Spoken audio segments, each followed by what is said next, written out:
In social deception, as in comedy, timing is critical. A recent incident at work served to remind me of this. Last Monday, I was having a chat with my colleague Sean Yu in the locker rooms of the institute that we happen to work in. The sort of usual post-weekend chats. What did you do? How are the kids? Etc., etc. And I opened my locker to put my cycle helmet in.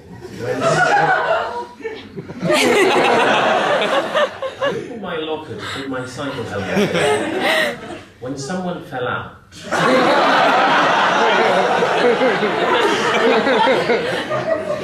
Now, with both of us, myself and Sean Yu, as trained doctors, you would have thought that one of us would have rushed to check on this unfortunate individual. But what you need to know is that with a few years of medical experience, one becomes quite proficient at identifying rigor mortis.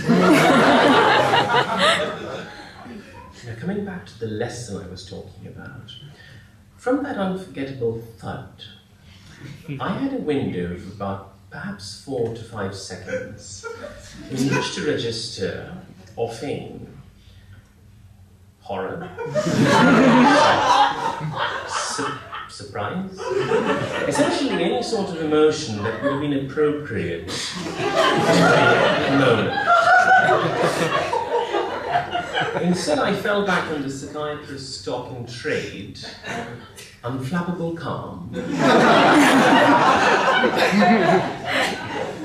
Now, with the lapsing of that window, the situation had irrevocably changed. Had I registered any sort of appropriate emotion, we would have been two unfortunate individuals, casual acquaintances thus far, but now united in the shared tragedy of this horrific incident that had befallen us.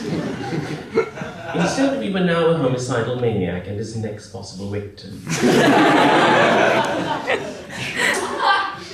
In the course of normal interaction, we go through this process of recursive mentalization.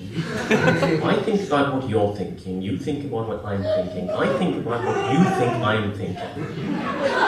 In this case, the train is exceptionally short, for albeit different reasons. Both Sean Yu and I are thinking quite the same thing. Will Sean Yu fit in the locker?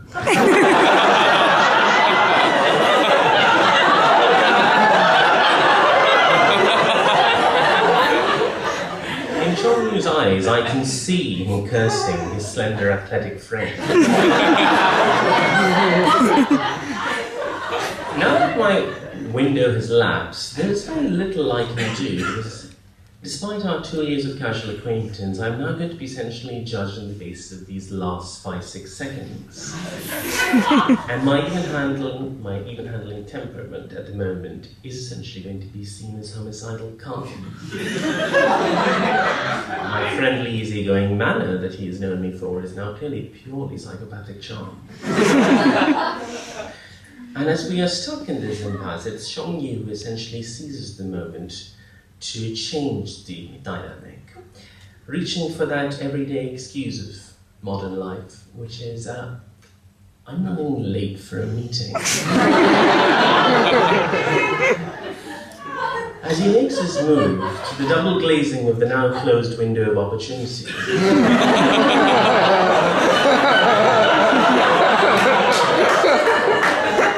I reach for the only conversational straw that presents itself, and I say, catch you later.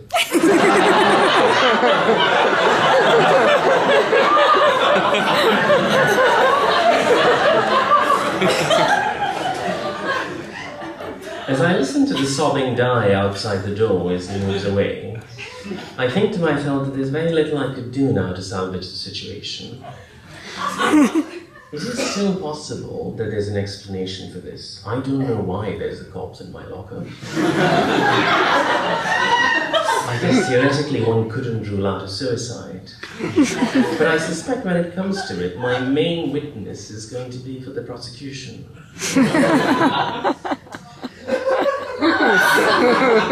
Timing.